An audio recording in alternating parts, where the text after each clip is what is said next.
Hola, ¿qué tal? Muy buen día. Bienvenidos el día de hoy a esta actividad de conmemoración del Día del Mercadólogo. Mi nombre es Adancino Sánchez Rodríguez. Soy el coordinador de la licenciatura en Mercadotecnia Digital de UDG Virtual. Les agradecemos mucho su asistencia y el día de hoy, pues como lo hemos estado difundiendo en las diferentes redes y a través de los diferentes mecanismos de comunicación, el día de hoy platicaremos un poco sobre el marketing en tiempos de pandemia, el marketing y su transformación alrededor de los acontecimientos que hemos vivido en el último año. En el último año, la nueva realidad económica y social que nos ha traído la pandemia por COVID-19, pues ha dejado una lección muy fuerte desde el punto de vista de marketing y de gestión. Es decir, se necesita una adaptación y esta adaptación tiene que ser cada vez más rápida y cada vez más precisa. Un gran reto es que casi no hay tiempo para adaptarse. La planificación de estos mecanismos de adaptación tiene que ser cada vez más ágil, más flexible y haciendo un poco la analogía de un bebé, tenemos que aprender a caminar al mismo tiempo que tenemos que aprender a correr. Esto implica que hay que estar dispuesto a asumir algunos riesgos, dejar de lado ciertos perfeccionismos del pasado para dar paso a lo que conocemos actualmente como la experimentación. Esto no implica que debamos ir a ciegas ni lanzarnos solo por instinto o corazonada, como muchas veces se dice, que hay que experimentar, ¿no? Y que las corazonadas son importantes y el instinto, pero este instinto se logra, digamos, especializar y arraigar a través de algunas cuestiones de aprendizaje. Lo que hemos aprendido realmente en este último año es que las organizaciones que forjan esta cultura de creatividad y de innovación desde las entrañas de su propia naturaleza y desde las entrañas de su propia estructura, son aquellas que mejor se pudieron adaptar a esta nueva normalidad. Por ende, son las que nos han enseñado el camino a seguir. Siendo una disciplina tan amplia y tan diversa como lo es el marketing, sobre todo en su ámbito digital, hay muchísimas herramientas y técnicas y tendencias de alto impacto que fueron relevantes para la supervivencia y adaptación durante la pandemia para algunas organizaciones. Estas estrategias, por supuesto, de una manera sólida, seguirán siendo la tendencia para la reorientación y transformación de las organizaciones a futuro. El día de hoy en particular hablaremos de tres tendencias fundamentales o de tres estrategias muy particulares. El día de hoy, con mucho gusto y con mucho ánimo y con mucha alegría, estaremos al frente y estaremos en presencia de tres mujeres extraordinarias que nos van a hablar de tres temas maravillosos. El primero de ellos que tendrá que ver con la economía de bajo contacto y el marketing. El segundo de ellos que tendrá que ver con todo lo referente al content marketing o el marketing de contenidos. Y el siguiente que tendrá que ver con los mecanismos de diplomacia digital. Cada uno de estos temas tendrá una persona, una experta, una ponente que nos hablará un poco del tema y ustedes pueden a través del canal de YouTube en el que nos están viendo, en el que se está transmitiendo este webinar, hacer sus diferentes preguntas o cuestionamientos y ahí podremos nosotros integrar sus inquietudes, sus preguntas, sus comentarios para la parte de la sesión final de preguntas y respuestas. Sin más preámbulos y para también eficientar tiempos, me quisiera dedicar un poquito a hacer la reseña curricular de nuestra primera experta, Claudia Monreal, quien nos hablará del tema de la economía de bajo contacto y el marketing. Ella es maestra en negocios de innovación tecnológica, doctora en educación con el tema Design Thinking, es directora y socia fundadora de Tour Franquicias, así como CEO de Innovation Factory México, es asesora empresarial, ha asesorado y rediseñado el modelo de negocio de más de 190 pymes, es socio inversionista en proyectos como Glassstick, Swipe, Discovery Maker y Essential en Salud. Tiene experiencia docente de más de 12 años impartiendo clases y actualmente es docente de la licenciatura en Mercadotecnia Digital de UDG Virtual. Es directora de la Asociación Civil Esplendor Ciudadano AC, formando parte de la Mesa de Derechos Humanos de Jalisco. Claudia, un gusto que estés con nosotros y te dejamos al público para que nos hables de este tema tan relevante como es la economía de bajo contacto y el marketing. Muchas gracias, Adán. Buenos días, felicidades a todos por el Día del Mercadólogo. Voy a compartir pantalla, iniciar mi exposición. Bueno, como bien decía Adán en la introducción, este nuevo reto que nos ha traído el COVID-19 ha generado, de hecho, una nueva economía a la cual ya se le ha llamado la economía del bajo contacto. Low Touch Economy. Los invito de hecho a que indaguen sobre el tema, porque está bastante interesante. Les voy a dar un poquito de cuál es la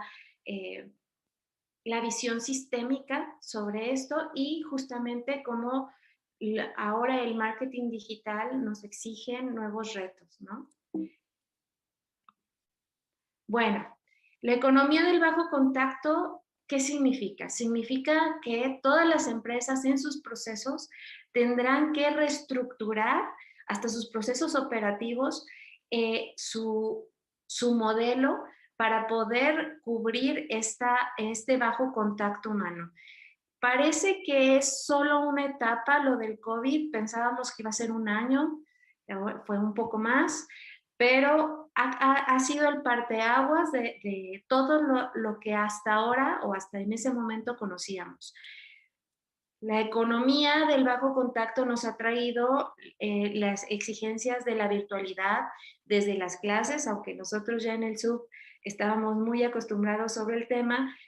Muchas de las escuelas que efectivamente daban clases de forma presencial han tenido que reestructurar sus modelos educativos para poder justamente ofrecer esa seguridad que exige esta nueva economía del bajo contacto.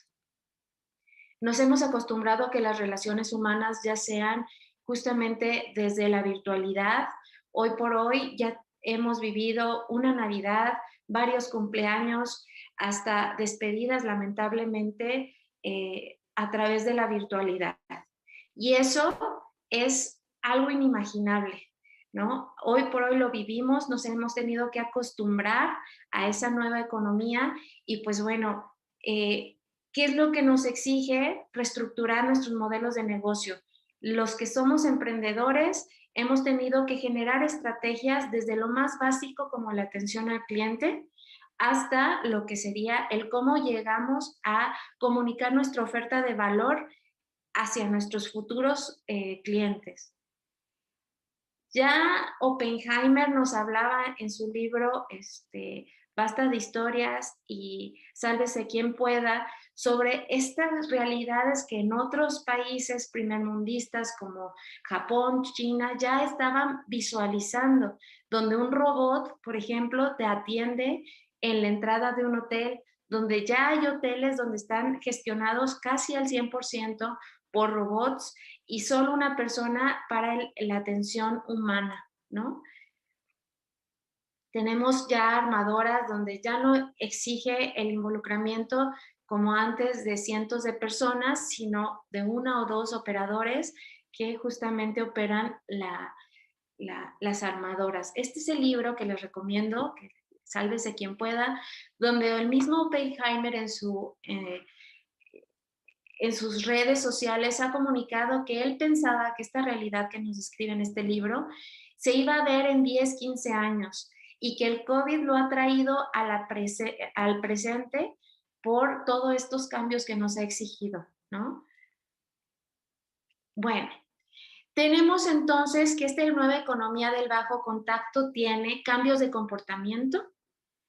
Tenemos aplicadas ya medidas de salud que creo que se van a perpetuar.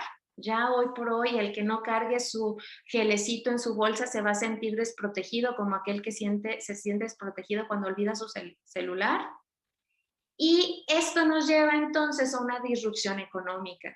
¿Qué fue primero, si el huevo o la gallina? Pues realmente no sabría decirles. Sé que es un sistema que fluye y que mueve a las demás piezas y que estas nuevas necesidades que nos va exigiendo el día con día en los negocios y en el marketing se tienen que ir generando con nuevas disrupciones. Y cada vez este cambio es más acelerado, por lo que nuestra forma de plantear y de resolver problemas tiene que ser eficaz y eficiente, ¿sale? No solo en el marketing, sino en cualquier carrera, ya en cualquier profesión. ¿Qué es lo que está pasando económicamente a nivel mundial? Bueno, económicamente a nivel mundial tenemos la realidad de que un gran número de empresas tuvieron que cerrar, emporios como H&M, que tuvo que cerrar varias sucursales y que ya se está dando casi por la quiebra. ¿Por qué? Porque su modelo de negocio no estaba adaptado a las nuevas exigencias de la economía del bajo contacto. Tenemos empresas que ya no tienen, que no tienen utilidades, sino que están sobreviviendo y que tienen que estar justamente en este proceso de reestructuración para poder sobrevivir. Sabemos que entonces lo que nos exige esta economía del bajo contacto es una estrategia de montar la ola. En menos de 5 años tenemos que agarrar al toro por los cuernos y justamente impulsar la oferta para mantenernos con este aumento de la demanda que generará nuevas necesidades y nuevas exigencias por parte de nuestros clientes. Yo como cliente ya no voy a un restaurante que no me comunique desde un inicio que tiene protocolo COVID y la sana distancia. Y el marketing tiene que comunicarlo de forma asertiva y me tiene que hacer sentir a mí seguro también, ser un medio de comunicación entre empresa y clientes que me haga sentir seguro de que ese modelo de negocio cumple con todas las exigencias de la economía del bajo contacto. Entonces, ¿qué tenemos que hacer? Instaurar una cultura de la innovación. Que en nuestros procesos internos y de ideación haya métodos específicos para innovar y resolver problemas. Y uno de ellos, como bien sabido y que la UDG también ha impulsado, es el Design Thinking. Les recomiendo mucho este libro, es un libro muy pequeñito, donde te ayuda justamente a adquirir habilidades de innovación y resolución de problemas a nivel personal, pero que después pueden traducir a nivel empresarial. Roba como un artista, se lo leen en 1 hora y trae recomendaciones muy puntuales. Bueno, ejemplos de posibles ganadores de empresas que ya están llevando este reto a una realidad en sus modelos de negocio, pues tenemos TikTok, Shopify, Panera, que es una empresa de pan allá en Europa, Adidas. Entonces, todos estos modelos de negocio, por ejemplo, Adidas saca su aplicación justamente al inicio del COVID para hacer ejercicio. Se las recomiendo también, la he descargado y gracias a Adidas no perdí mi hábito de ejercicio, ¿sale? Y es gratuita. Y ha podido generar estrategias, por ejemplo, TikTok, que parecía una red social nada más de personas sin qué hacer, hoy por hoy es uno de los principales medios para la venta, ¿sí? Las nuevas generaciones, los centennials, han hecho virales productos a través de TikTok y han aumentado de forma inimaginable sus ventas. Entonces, esta es una herramienta que yo les recomiendo considerar en sus estrategias de marketing. Entonces, en conclusión, es que las empresas exitosas serán aquellas que adapten sus modelos de negocio y sus estrategias de marketing a esta nueva economía de bajo contacto. Yo soy directora, como ya les comentaba, de Tour Franquicias, que es una iniciativa que sacan los franquiciantes de México para justamente llevar a la virtualidad esas exposiciones que ya se extinguieron presenciales para presentar sus modelos de negocio. Los invito a que vayan a la página y vean cuál es el futuro de una realidad inmersiva donde parece que estás, pero no estás. Es totalmente virtual, donde tú vas a poder interactuar con gente y esta es una sola de las estrategias que pueden existir en los modelos de negocio y en el marketing. Hoy es el reto, es el futuro y creo en serio que lo que nos exige hoy por hoy a los mercadólogos esta nueva economía del bajo contacto es estar al día en todas las herramientas digitales para poder desarrollar soluciones a los nuevos retos que se nos vayan a presentar en un futuro. Bueno, son los modelos de negocio, estoy a sus órdenes, este es un QR de mi contacto, Soy nuevamente docente de la UDG. Estaría complacida de tener contacto con ustedes en caso de que quieran pues incluirse a nuestra licenciatura o quieran alguna asesoría como su docente en futuros proyectos. Cualquier cosa, estoy a sus órdenes.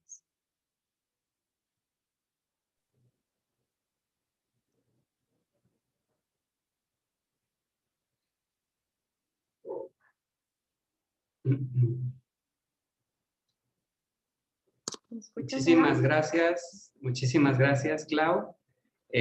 Un tema bastante relevante, sobre todo en lo conceptual, en entender pues por qué hablamos de esta situación de la economía de bajo contacto y cómo se van transformando estas interacciones entre los seres humanos, o sea, cómo se van transformando todo el boom que se nos vino, por ejemplo, en el área educativa y también en muchas otras empresas, sobre la cuestión de la administración de los tiempos, las reuniones, todo lo que tiene que ver con las agendas digitales, todo lo que tiene que ver con la forma de interacción en tiempo real, ¿no? Y ahí inclusive se abrió un gran panorama para algunas empresas, algunas las conocemos, ¿no? Como Google, como Microsoft, como Zoom, que inclusive en su momento más fuerte de la pandemia fueron objeto de un montón de memes en redes sociales, y que de una u otra manera estos esquemas de digitalización,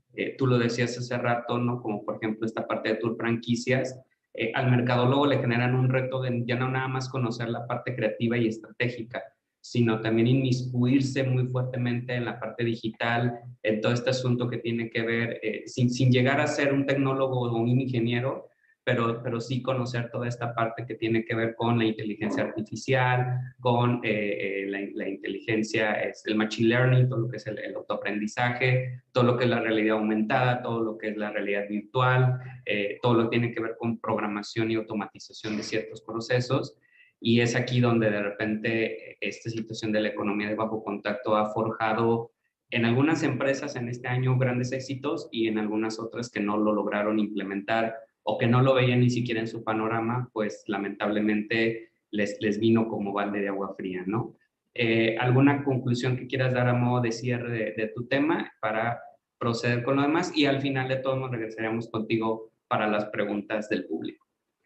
Gracias. Sí, pues la conclusión es hacer como hábito personal el aprendizaje continuo. Aquel profesionista que no esté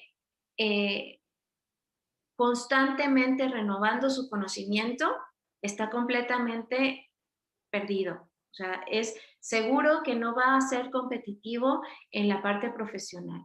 El mercadólogo está aún más exigido, entonces, en conocer, como bien decíamos ya, las herramientas digitales y todas las herramientas que hay a la disposición y que están surgiendo día con día, para poder dar con esas herramientas soluciones eficaces y pertinentes. Esa es mi conclusión. Gracias, Clau. Regresamos contigo en un ratito más para la sesión de preguntas y respuestas.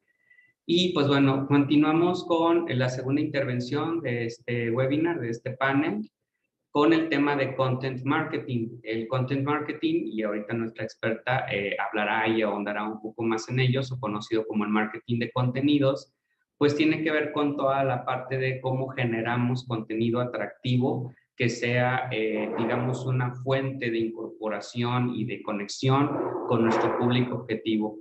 Si bien por ahí de repente en redes sociales hemos tenido o nos hemos sentido todos, digamos, en la tentación de decir que porque nuestra red social personal es muy buena y nos da mucha interacción, ya tenemos, digamos, los skills o las habilidades para irnos a administrar una red social empresarial, hay otras condiciones de complejidad como cada uno de los perfiles del cliente, cada uno de los contenidos, y aparte hay toda una estrategia atrás del diseño de estos contenidos, su publicación, su programación, y que tiene que ver también con estar al pendiente de cuáles son las tendencias y temas de actualidad relacionadas con nuestro mercado meta para poder ahí implementar, ¿no? Entonces, sin más preámbulos, quiero presentarles a Maricel Castro Díaz, que nos va a platicar de Content Marketing, Ella es maestra en publicidad y comunicación corporativa, actualmente es egresada del doctorado en administración. Es estratega digital y socia de Gallo Amarillo, agencia de comunicación estratégica, consultora en comunicación de marca, ha trabajado en marcas como Casa Orendain, Rancho Escondido, Ollitas, entre muchas otras. Ha trabajado en el sector gubernamental y privado, es docente desde hace más de 8 años en diferentes universidades y pertenece a Prosomex, que es una asociación mexicana de profesionales de social media. Entonces, como verán, un perfil experto en todo lo que tiene que ver con redes sociales. Yo les pido que aprovechen mucho su plática y también recuerden poner sus preguntas, inquietudes o comentarios en el canal de YouTube. Maricel, te dejo al público. Gracias. Muchas gracias, Adán, por la invitación. Les agradezco el tiempo que se tomaron para estar compartiendo con nosotros el día de hoy. Feliz Día del Mercadólogo. Espero que esta pequeña ponencia les sea de mucha utilidad. La preparé con mucho gusto para ustedes. Y pues para no dar más preámbulo, voy a comenzar. Espero que me escuche bien y pues al final podemos resolver alguna duda o inquietud que ustedes tuvieran, ¿no? Bueno, el content marketing, ¿no? Siempre hemos escuchado que el contenido es el rey, que de hecho quien hizo esta frase fue Bill Gates. ¿Y el content marketing de dónde parte? ¿No? El content marketing es parte de una estrategia de lo que conocemos como inbound marketing, que es generar un marketing de atracción, ¿no? Ya cada vez las personas estamos más cansadas de recibir mensajes publicitarios, entonces lo que buscamos con este tipo de estrategias es que sea que las personas se acerquen a nosotros y no estarlas siendo tan intrusivos, ¿no? A mí me gustaría comenzar esta charla con esta pregunta. Si ustedes tuvieran que pagar por cada cuenta que siguen en redes sociales, ¿cuántas cuentas realmente seguirían? O sea, si abren su Insta, Facebook, TikTok o la red que ustedes utilicen, vean cuántas personas siguen y con cuántas realmente interactúan. Si yo te dijera, tienes que pagar 100, 500 o 1000 pesos para poder, como un tipo OnlyFans, ¿no? O sea, para poder recibir el contenido de esas personas o de esas marcas, ¿lo pagarías? Porque entonces, justo eso, si lo que me están compartiendo o dando no me abona, pues seguramente no estaría dispuesta a pagar, ¿no? Porque aquí viene otra premisa básica. La gente no nos sigue por lo que vendemos y eso también es una tendencia que tiende a existir en las redes sociales. Lo vemos como un escaparate de tienda, cuando la realidad es que pues no solamente es venderte, sino también enseñarte a cómo mi producto y o servicio te puede ayudar a resolver diferentes situaciones de tu día a día. Entonces, cuando estamos hablando de content marketing, tal como decía Adán y como mencionó nuestro anterior ponente, pues es un proceso de un bajo contacto y entonces lo primero antes de comenzar a hacer una estrategia de contenido, hay que comenzar a entender el proceso que tiene un usuario dentro de una red, ¿no? O sea, ustedes piensen, ¿no? Hay algo de hecho en Google, si lo quieren investigar, que se llama el CMOT o el Zero Moment of Truth, ¿no? Que es ese momento de la verdad. ¿Qué es lo primero que hacemos, no? Vamos a suponer, oye, pues se me ponchó la llanta y pues voy a buscar, no sé, una llantera móvil o voy a buscar dónde comprar llantas. ¿Qué es lo primero que hago? Una búsqueda. ¿Y esa búsqueda dónde la hago? Seguramente la voy a hacer en Google, ¿no? Y si no, me voy a ir a un grupo de Facebook. Entonces, después de la búsqueda encuentro ciertas marcas, veo lo que me comparten y entonces comienzo a tener un engagement o interacción por lo que me ofrecen. Después paso una parte de la consideración, digo, oye, pues está Goodyear, está Firestone, está tal X producto, voy a ver qué dicen de ellos, me voy a ir por esta marca y entonces después si me resolvieron el problema y todo fue bien, muy probablemente llega a compartir lo que se llama el WOM o la difusión de boca a boca, ¿no? Y comparto el momento. Entonces también eso es muy importante. Cuando yo estoy generando contenido, tengo que saber para qué etapa lo voy a generar.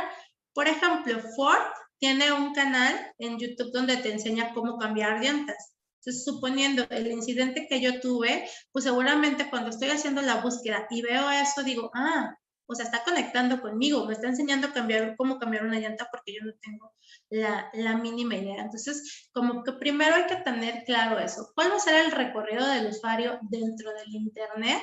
Porque el marketing de contenidos no solamente se limita a redes sociales, que muchas veces lo consideramos así. Entonces, teniendo uno, claro, ¿cuál es el recorrido que tiene el usuario? ¿En qué parte de este journey voy a generar el contenido? Tengo que tener claro qué problema tiene. O sea, porque hay que vernos como estos solucionadores de problemas. Un ejemplo, oye, pues soy un pequeño empresario y no tengo presupuesto para contratar un CM, pero yo soy un centro educativo. Entonces, ¿qué le puedo decir? Oye, ven conmigo, yo te voy a ofrecer capacitación personalizada para entender y aprender el manejo digital. Entonces, siempre cuando estamos nosotros trabajando con nuestra marca o servicio, tenemos que tener claro qué problemas tiene mi consumidor o usuario y cómo puedo yo ayudarle a solucionarlas. Entonces, teniendo claro en qué parte del journey me encuentro, qué problema puedo solucionar, puedo entonces comenzar a crear una estrategia de contenido. Esto es la forma en que nosotros trabajamos, no es que sea como la forma en que debe de ser, pero sugerimos que lo hagas así, ¿no? Primero, ¿qué necesitamos? Necesitamos nosotros tener clara cómo es nuestra marca, qué dice, si fuera una persona, quién sería, cómo es su personalidad. Entonces, teniendo clara toda esta parte de la arquitectura, pues comienzo, desde el target que tengo, comienzo a construir algo que en el mundo digital llamamos los buyer personas. ¿Qué son estas buyer personas? Son representaciones semificticias de quién sería mi cliente ideal. Un ejemplo, yo puedo decir, mi target son hombres de 25 a 34 años, de Guadalajara, y de nivel socioeconómico medio. Bueno, ok.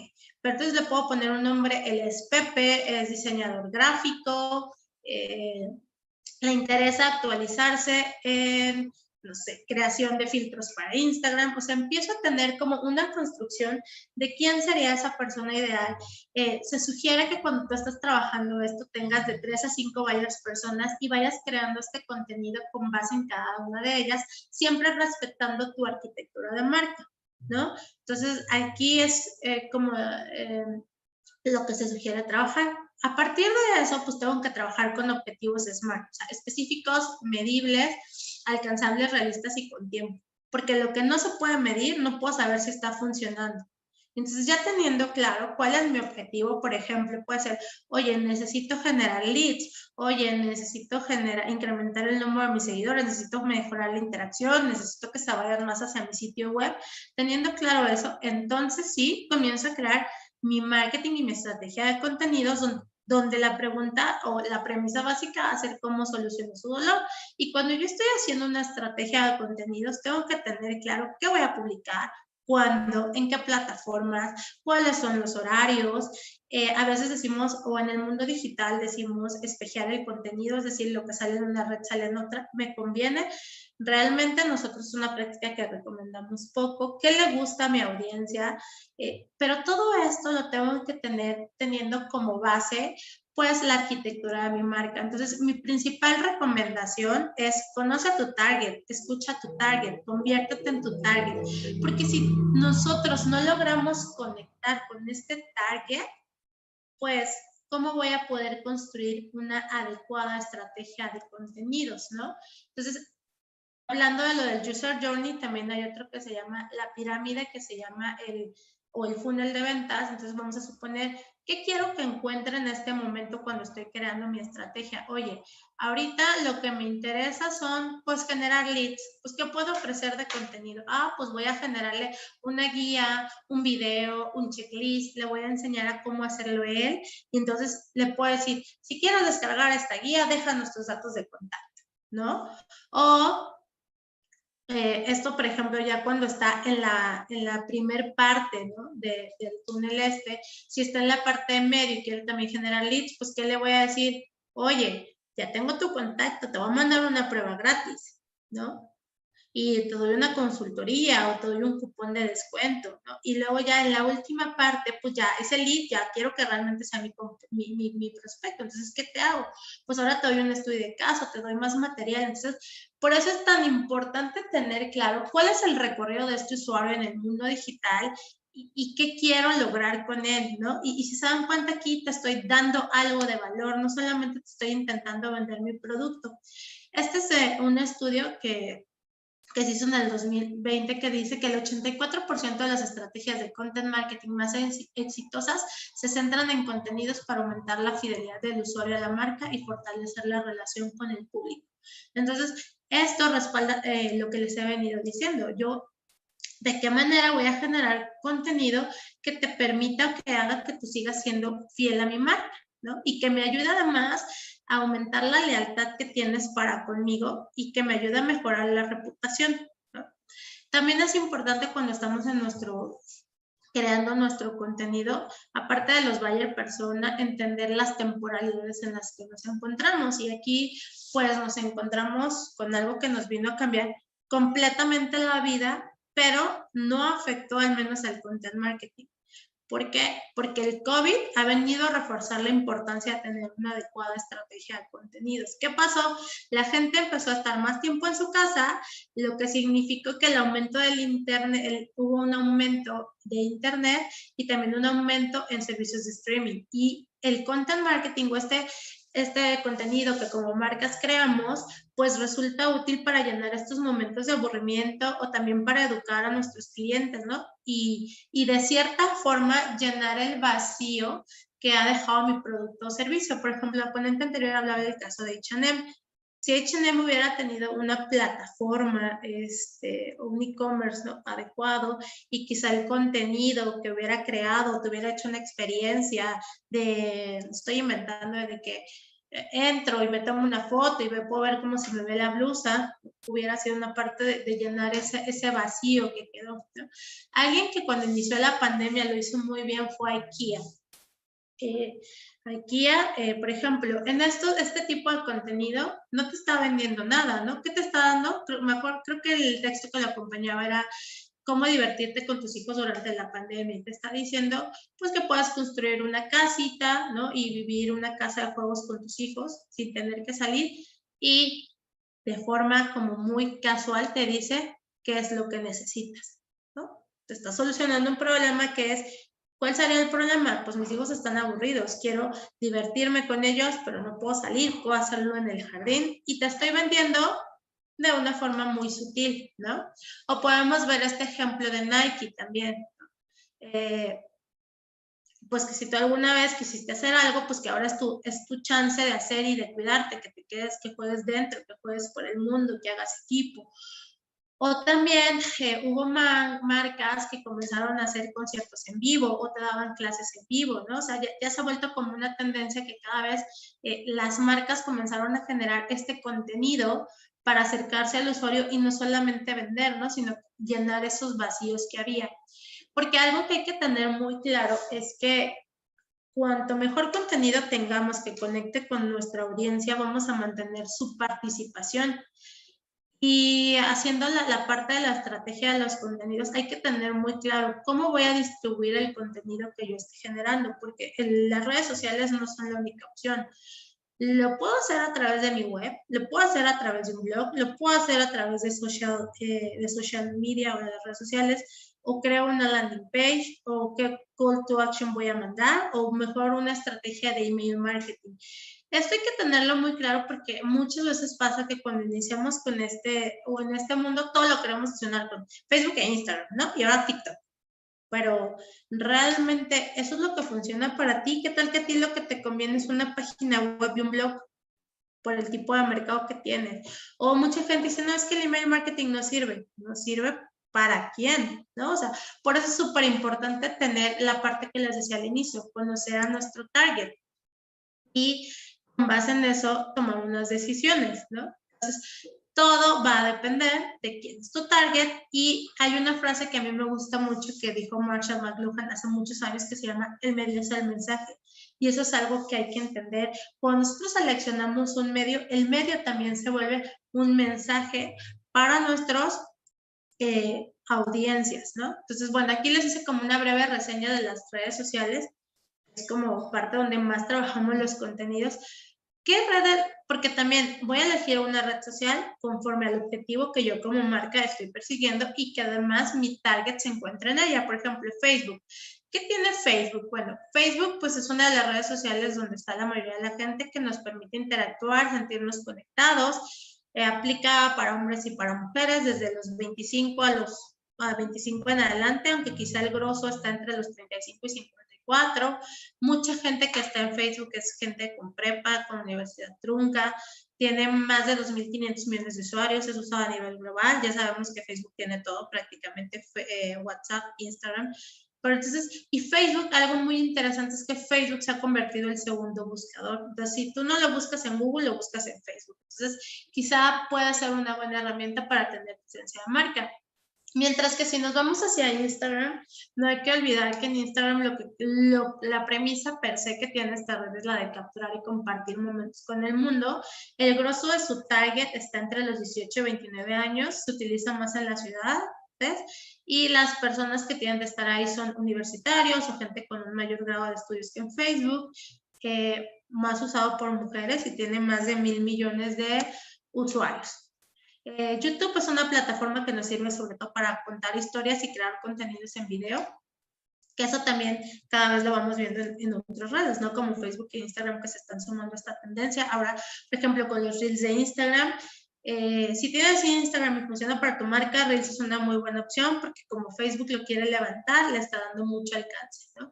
Pues YouTube está enfocado sobre todo para hombres y mujeres entre un rango de 18 a 34 años, gente de la ciudad. Aquí vemos mucha gente de prepa, de universidad, ¿no? Y hay más de 1.900 millones de usuarios y eso está a nivel nacional.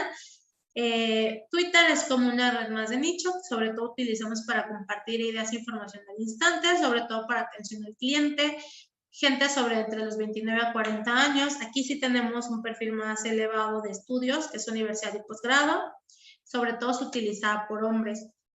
WhatsApp, ¿no? O sea, al día de hoy WhatsApp aparte es un canal de atención al cliente súper rápido, ¿no? No importa tu nivel de estudio, si seas ciudad rural, por ejemplo, el otro día fui al banco y me llamó mucho la atención que ahora tu turno te lo dan en WhatsApp, llegas, escaneas un QR y automáticamente te llega el turno. Entonces, pues eso es lo que tiene WhatsApp, que permite las conversaciones personales e interactivas. Y ahora TikTok, que pues está en boga, que puedes hacer muchos videos creativos y puedes jugar mucho aunque tú como tal no seas creativo.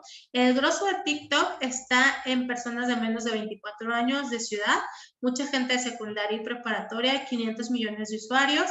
En todas las redes pasadas que les mencioné, puedes hacer publicidad self-service, es decir, que tú contratas la plataforma, la aprendes y lo hagas. En TikTok no, al menos no en México.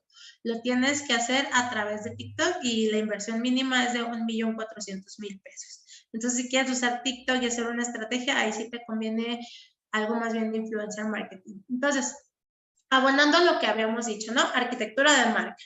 Después de la arquitectura de marca hablábamos de mi buyer persona, hablábamos de qué voy a comunicar, de dónde lo voy a comunicar y viene la creación del mensaje. Y para esto nosotros sugerimos utilizar siempre algo que se llaman los pilares. ¿Qué son los pilares? Son pues estas líneas de comunicación que yo como marca voy a seguir y voy a estar creando contenido enfocado a estos pilares para preservar mi esencia y me va a servir para enfocarme solo en lo que quiero comunicar y dividirlo por clúster. O sea, puedo comenzar como a mapear de lo general a lo particular.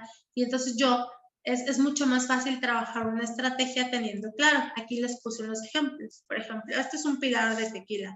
Oye, yo siempre quiero hablar de mis productos, quiero hablar de los procesos que yo como tequila sigo porque son muy importantes para que mi gente los conozca.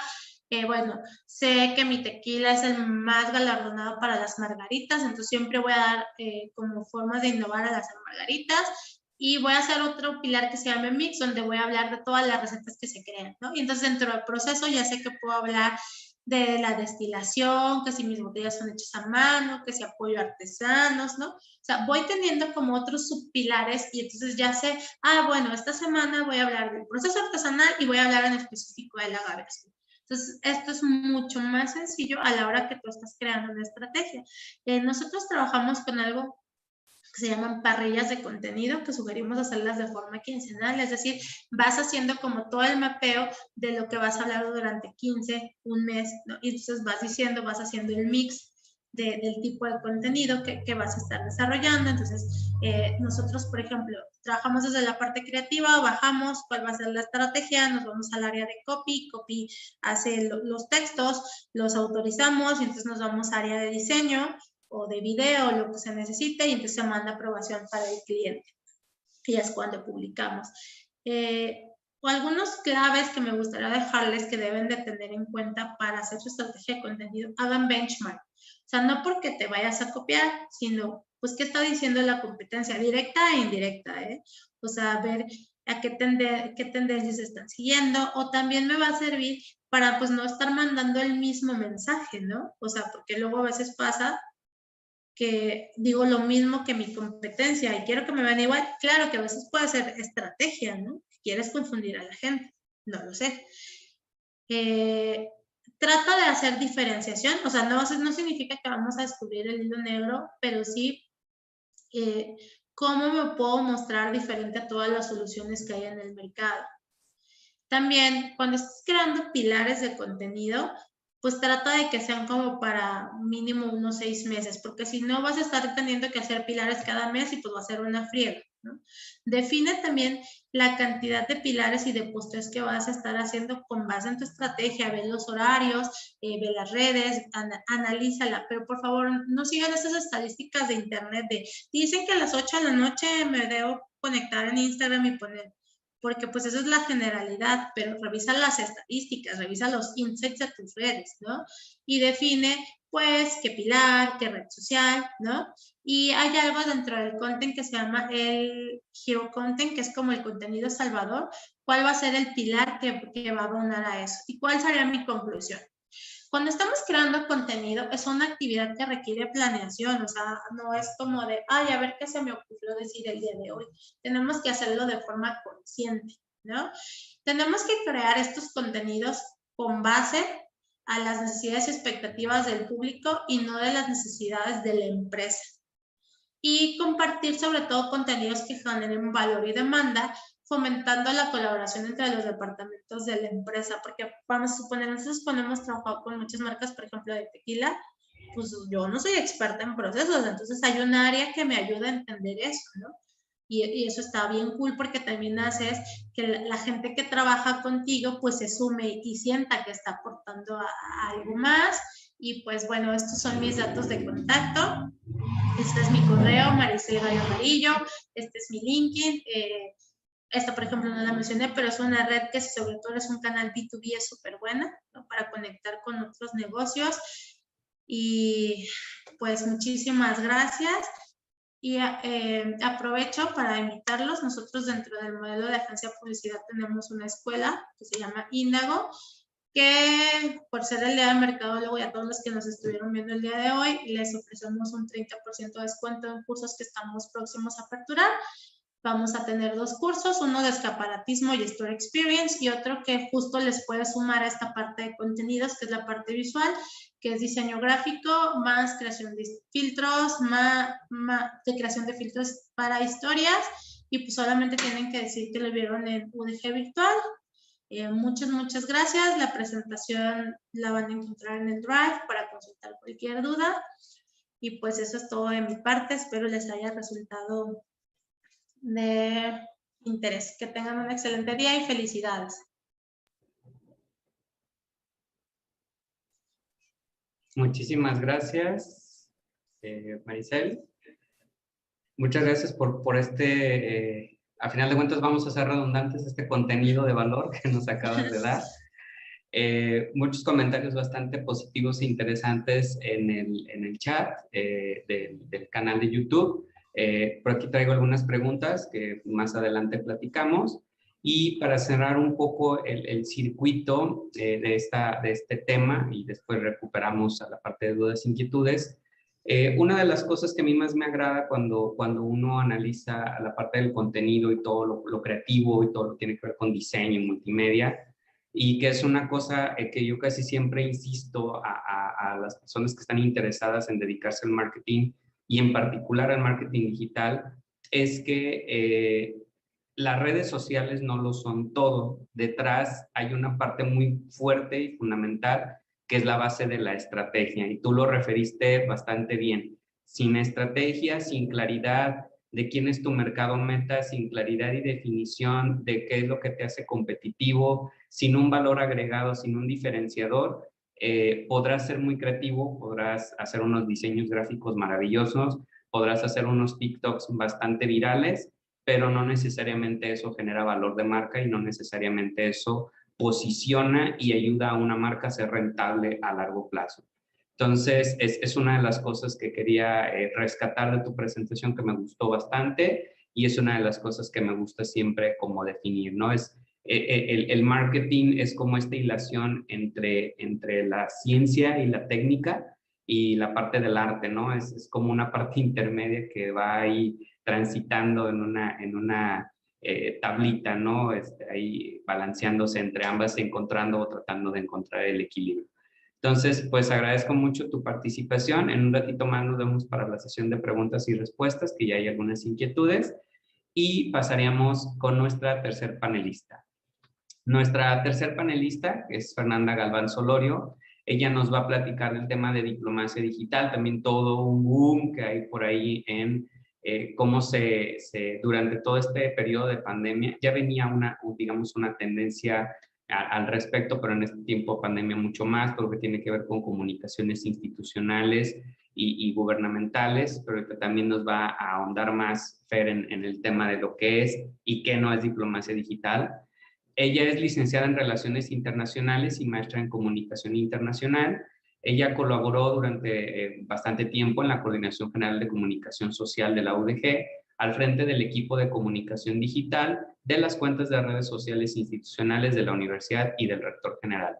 Actualmente es coordinadora de un programa de especialidad en la plataforma abierta de innovación del gobierno de Jalisco, que conocemos como PLAI, y es docente también con nosotros en la licenciatura en Mercadotecnia Digital. Sus temas de interés están enfocados en la comunicación digital, la diplomacia pública digital y las relaciones internacionales. Fer, muchas gracias por estar aquí con nosotros, un gusto, y te dejamos con el público.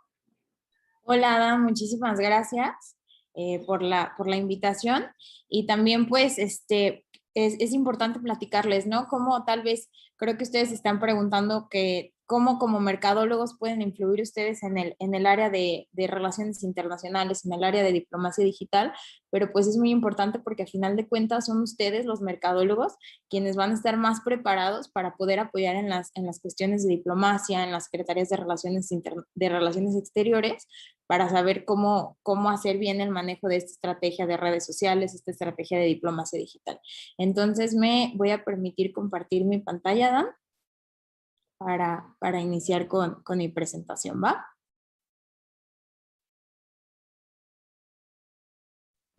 Adelante, adelante. Okay, perfecto. Un segundo y creo que ahí ya se puede ver mi pantalla. ¿Es correcta? Perfecto, todos tuyos. Perfecto. Bueno, pues voy a comenzar. Como ya lo comentaba, mi tema es sobre la diplomacia digital y cómo el COVID-19 aceleró todo este proceso de digitalización que ya se venía teniendo en los ministerios de Relaciones Exteriores, en las embajadas, en los consulados y en los organismos internacionales como Naciones Unidas, la Organización Mundial del Comercio, y pues todas esas organizaciones internacionales. Primero quisiera hacer algunas aclaraciones sobre lo que se tiene entendido como la diplomacia tradicional y la diplomacia digital, ¿no? Que es como pues dos partes muy diferentes entre una y otra. En el pasado, la diplomacia tendía a ser secreta. ¿Cómo secreta? Pues las negociaciones que se hacían eran muy a puerta cerrada, solo se hacían las negociaciones entre estados, y ahora la diplomacia es abierta. ¿Por qué? Porque pues también ya hay más actores de las relaciones internacionales que solicitan más transparencia en la información. Entonces, estos actores, ¿quiénes son ahora? No son solo los estados, también son pues inclusive las organizaciones de la sociedad civil, las personas como tal son consideradas ahora también actores de la política internacional. Entonces son estos mismos actores y la opinión pública quienes solicitan mayor transparencia y mayor democracia en los procesos diplomáticos. Otra parte muy importante que abona la diplomacia digital es a la comunicación. Antes la comunicación era unilateral, digamos tal vez el Ministerio de Relaciones o el embajador hacía un comunicado, donde se publicaba esto, tal vez en los periódicos, en la tele, se daba difusión a través del radio y no había posibilidad para que las personas tuvieran la comunicación directa con los embajadores o con los diplomáticos, o no había una respuesta por parte de nosotros, ¿no? O sea, ¿cómo le hacíamos llegar a los diplomáticos lo que nosotros opinábamos sobre esos comunicados? Y pues ahora con la diplomacia digital, que ahorita les daré la definición, ya se tiene ese diálogo de dos, pues donde yo soy también tanto receptor como emisor del mensaje y yo necesito respuestas y hago preguntas y hago opiniones, y ya se tiene ese diálogo tanto con comunidades en el exterior como con públicos extranjeros. Entonces, ahora sí paso a mencionar lo que es la diplomacia digital. Es el uso de las tecnologías de la información y la comunicación para fines diplomáticos. ¿Cuáles son estos fines diplomáticos? La comunicación, la información, la negociación, la difusión, y que esto incluye el uso de redes sociales, sitios web, chatbots, big data, inteligencia artificial. Entonces, todo esto se puede decir que es parte de la diplomacia digital. Como mencionaba Maricel, no es nada más decir, ay, voy a abrir una página de Facebook, una página de Instagram y ya es diplomacia digital. No, al igual que como ella mencionaba, se debe de tener una estrategia de lo que vas a publicar, de cómo se va a publicar, a qué hora lo vas a publicar. Entonces, debe de haber una estrategia de comunicación bien establecida para poder realizar lo que es la diplomacia digital. Podríamos decir que la diplomacia digital ha evolucionado de manera lineal y que las situaciones offline, se puede decir, son las que han venido moldeando lo que es la diplomacia digital.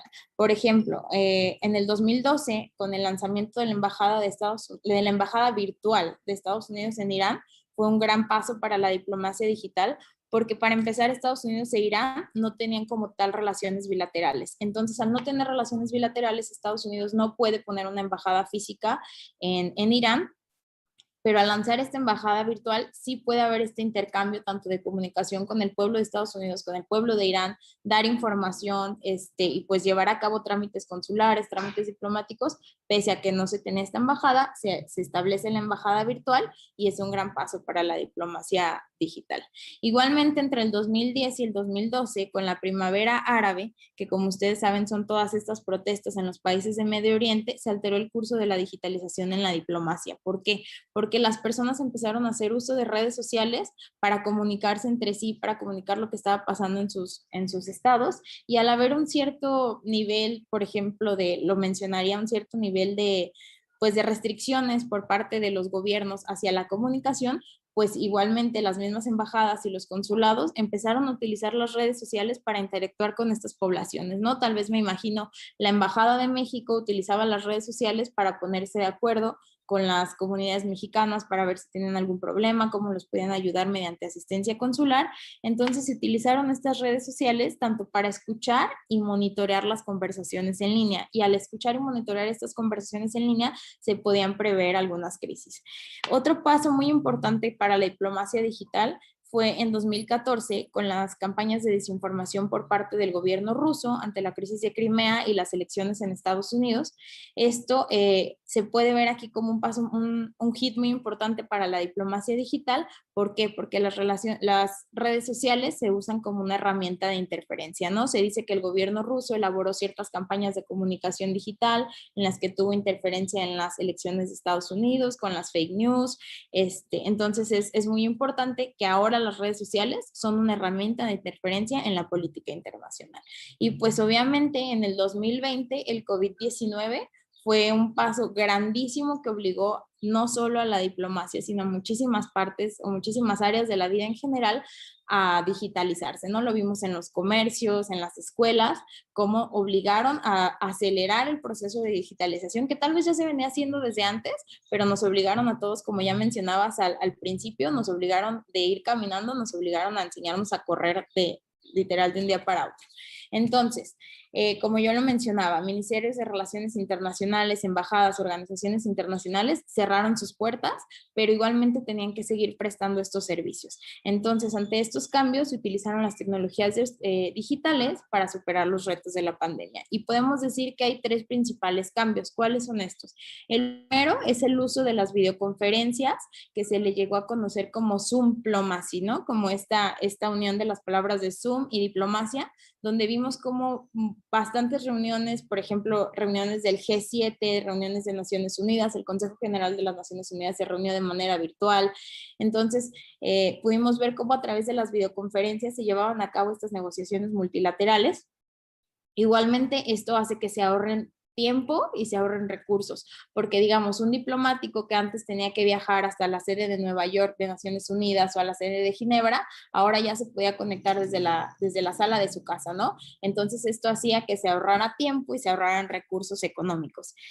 Otra cosa muy importante es que ahora lo vemos no solo en cuestiones de diplomacia, sino que también es más fácil, por ejemplo, dar sesiones de entrenamiento o sesiones de actualización, en este caso para los diplomáticos, y pues digamos en el ejemplo de México, cada año se hace una reunión de cónsules y embajadores, entonces todos los cónsules y embajadores tenían que venir a México, pero ahora gracias a estas tecnologías digitales, pues se pueden conectar desde cualquier parte del mundo donde estén, igual tiene la misma validez, ¿no? El estar actualizándose a través de estas videoconferencias. Otro ejemplo que puede ser es el uso de chatbots para responder preguntas básicas. Este ejemplo, por ejemplo, el Ministerio de Relaciones Exteriores de Lituania implementó un chatbot donde él respondía preguntas básicas sobre cuestiones de vuelos de emergencia, si estaban cerradas las fronteras, con qué países, cuáles eran las restricciones de viaje que habían para salir al exterior. Y pues eran preguntas sencillas, digamos, lo que contestaba el chatbot, pero cuando ya el chatbot no podía contestar la pregunta, era cuando se dirigían a los diplomáticos o a los oficiales consulares. Esto ayuda, por ejemplo, si el Ministerio de Relaciones Exteriores, el consulado, la embajada son pequeñitos, ayuda a poder dar atención consular más fácil y más pronto que con información que el chatbot pueda que conteste, ¿no? O que te dirija hacia donde está esa información. Entonces, nos habla de que tal vez en un futuro, con los chatbots más sofisticados, se pueda reducir esta falta de capacidad tal vez de personal que tenga la oficina y proveer de información crucial. Además que los chatbots, pues como ya sabemos, pueden estar activos 24/7 durante toda la semana, cualquier hora. Entonces tú ya ingresas a WhatsApp y ya tienes un chatbot que te va a estar apoyando en estas cuestiones de apoyo consular. Y otra cosa muy importante que nos atañe a nosotros también como mercadólogos es el uso de Big Data, de cómo se puede con Big Data predecir modelos, predecir futuras crisis. Y un ejemplo de cómo se usó el Big Data durante la diplomacia, durante el COVID y la diplomacia digital, fue en Israel, donde se creó un cuarto de guerra donde se incluyeron no solamente diplomáticos, sino se incluyeron a trabajadores de la salud, expertos en comunicación sin sistemas, expertos en mercadotecnia, para llevar un rastro y evolución del COVID-19. Entonces, como ya les decía, a partir de esto se pueden crear modelos para predecir tal vez futuros brotes de COVID, tal vez en otros países, y se pueden crear modelos a partir del Big Data, de todos los datos que se tienen. Y obviamente nosotros sabemos que al ingresar a redes sociales, nosotros dejamos un gran rastro de datos, pero no es nada más tener estos datos, sino saber cómo los vas a utilizar, cómo vas a manejar esta información, cómo la vas a clasificar, y a partir de eso crear modelos de proyección para saber qué puede pasar. Y no solo para el COVID se puede utilizar estos modelos de proyección, se puede utilizar para cualquier otra crisis o para cualquier otro desastre, ¿no? Que es donde se necesita la asistencia consular.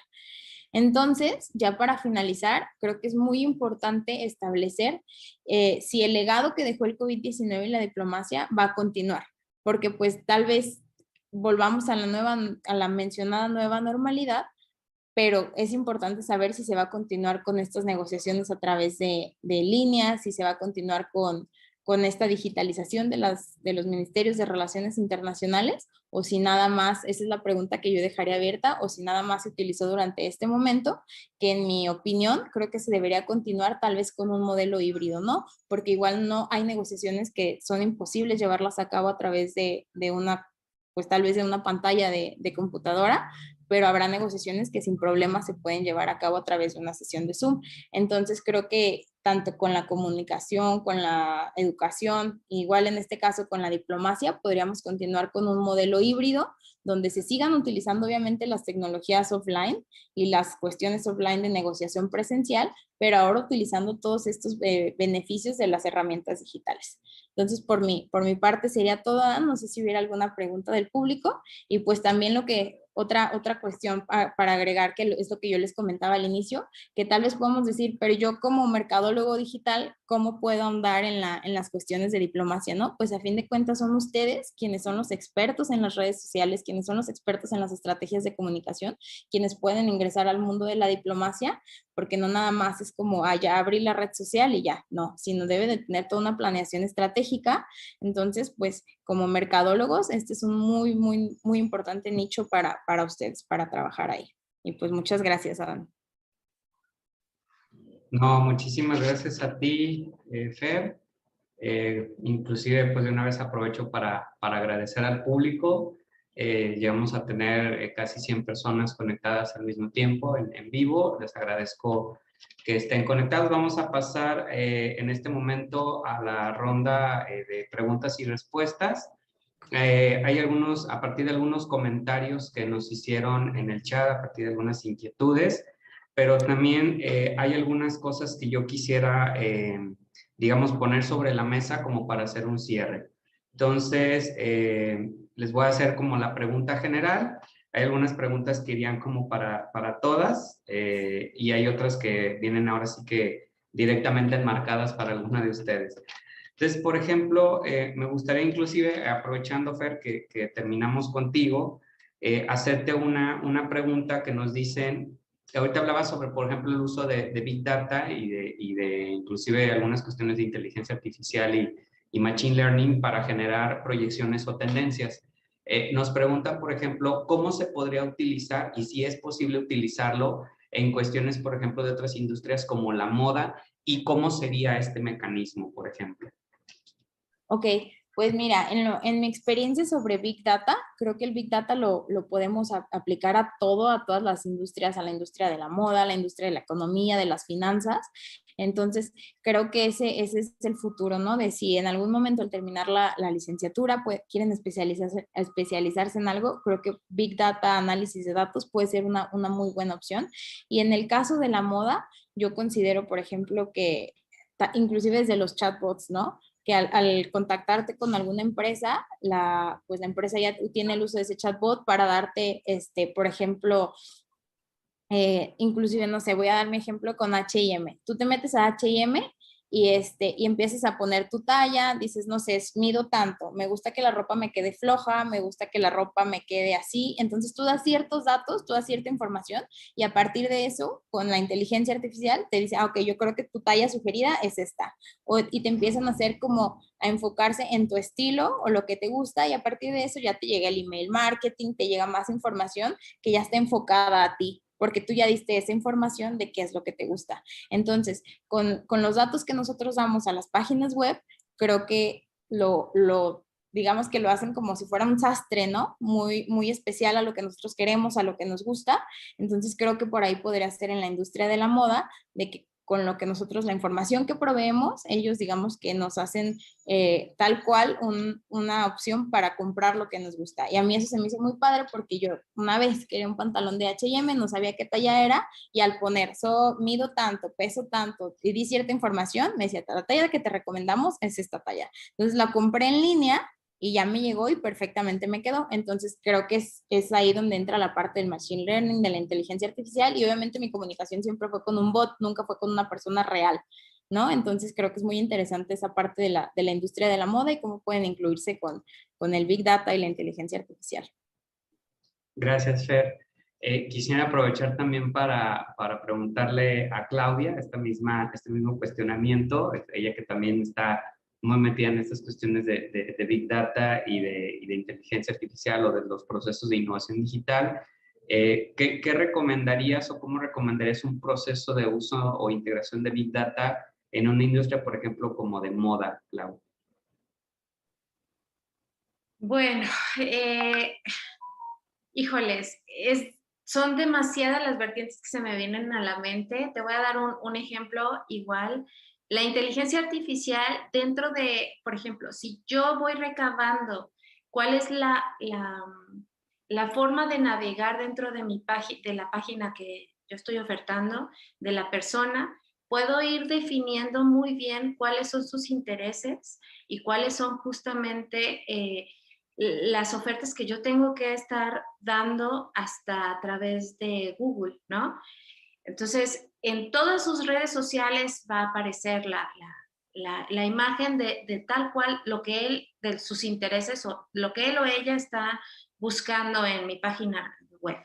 Otra parte es que si yo estoy solicitando cierta información sobre la persona que está navegando, eso lo estamos haciendo de hecho en el proyecto que les presenté en Tus Franquicias, ellos están dándonos tal cual una información súper básica, pero a la vez estamos emparentando su perfil tal cual de navegación, tanto en nuestra página como en otras redes, ¿no? Entonces, en la industria de la moda, si yo sigo, no sé, a las Kardashian, yo le puedo poner un algoritmo a través de la inteligencia artificial de ciertos estilos que puedan emular, o las marcas que hasta patrocinan a las mismas Kardashian, ¿no? Entonces, hay mucha información que se puede obtener desde cómo navego, qué es lo que yo ofrezco a través de, como usuario, en las páginas, y cómo yo les solicito esa información. Emparentándola puedo hacer un perfil exacto de cómo le gusta vestirse a mi cliente, qué es lo que está buscando, sobre qué rangos de precios, en qué tipo de marcas, qué marcas puedo yo ofertarles, etcétera. Es infinito lo que se puede hacer. Sí, sí, ciertamente, y ahí me voy a permitir yo hacer como una, digamos, conclusión de esta pregunta. Ciertamente es bien interesante y es muy vasto el tema del Big Data y del Machine Learning, y en cualquier industria, y hay industrias o hay sectores mucho más complejos porque tienen mucho mayor variedad de tipologías o de gustos. Por ejemplo, en el caso, por ejemplo, de los libros, o de la música. De la música tenemos algunos ejemplos como Spotify, ¿no? Que trabaja a niveles de Big Data a través de recomendaciones. Inclusive, no sé si les ha pasado por ahí que prestas tu cuenta de Spotify y alguien pone una música, una canción que no te gusta, y ya de repente te empieza a dar sugerencias y ya estás vuelto loco porque el algoritmo ya extrajo información. Lo mismo si compartes por ahí tu cuenta de Netflix y alguien se mete a tu perfil en vez de al suyo, y ya en tu perfil ya aparecen las novelas de tu mamá, etcétera, etcétera, ¿no? Pero el Big Data es precisamente eso, es la integración de mucha información para poder tomar decisiones. Lo importante es identificar cuál es esa información y cuál es la más precisa, cuál es la más valiosa para ti. En un sector, por ejemplo, como el de modas, podrías tener dos vertientes, una como la que platicaron ahorita Fer y Clau, a partir de las grandes tendencias e información que tú des a través de tus medios digitales, pero otra inclusive podría ser a través de la información que ya cuentas a nivel de la tienda y de tus ventas. Una persona que ya ha sido tu cliente asiduo y que ya tiene por ahí información o tienes información de cómo han sido sus ventas o cómo han sido sus adquisiciones, ¿no? Sus experiencias de consumo, que usualmente compra, frecuencias de compra, para quién compra, cuánto gasta más o menos, si paga en efectivo, si paga con tarjeta, si es tarjeta de débito o de crédito. O sea, el mundo de información es muy amplio. Lo importante es precisamente identificar para qué quieres esa información y qué vas a hacer con ella, porque el Big Data por sí solo, tener ahí la información en aquellas megas bases de datos, no sirve de nada si no tenemos claridad de para qué la vamos a usar y cuál es la valiosa en ese sentido. Entonces, un poco como para cerrar esta temática del Big Data, ¿no? Otra pregunta que me gustaría hacerla en términos generales para todas, y nos podemos ir en orden como fueron sus presentaciones, es: ¿existe alguna legislación digital a nivel internacional que regule la actividad en Internet y qué repercusiones tiene hacia las estrategias de marketing digital? ¿Existe o no existe? ¿Existen muchas? ¿Existe una única? ¿Y qué repercusiones tiene esta legislación digital para el marketing digital y sobre todo ahora a raíz de diferentes condiciones que se dieron en la pandemia. Creo que algunos de ustedes se dieron cuenta que algunas personas que estaban en contra o que estaban generando movimientos en contra de protecciones y protocolos de cuidado, de la vacunación, se les fueron cerradas cuentas, ¿no? Cuentas de redes sociales, entonces también hay políticas y normativas por ahí interesantes. Me gustaría empezar contigo, Clau. Sí, mira, es justamente una de las disyuntivas que estamos hoy por hoy enfrentando los mercadólogos que nos dedicamos al e-marketing. Y me incluyo, soy más que nada comunicóloga, pero también le hago a la parte de la mercadotecnia. En las decisiones se tienen que considerar evidentemente las legislaturas. Hoy por hoy a nivel internacional no hay no hay algo homologado.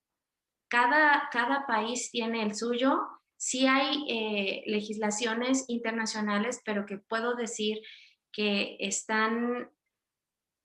lo que se puede decir que es justamente lo común entre los países, y por eso tienes que estar bien claro a qué países vas a lanzar tu estrategia, porque puedes hasta contravenir, estar bien, por ejemplo, en México, pero contravenir alguna ley específica en España, ¿no?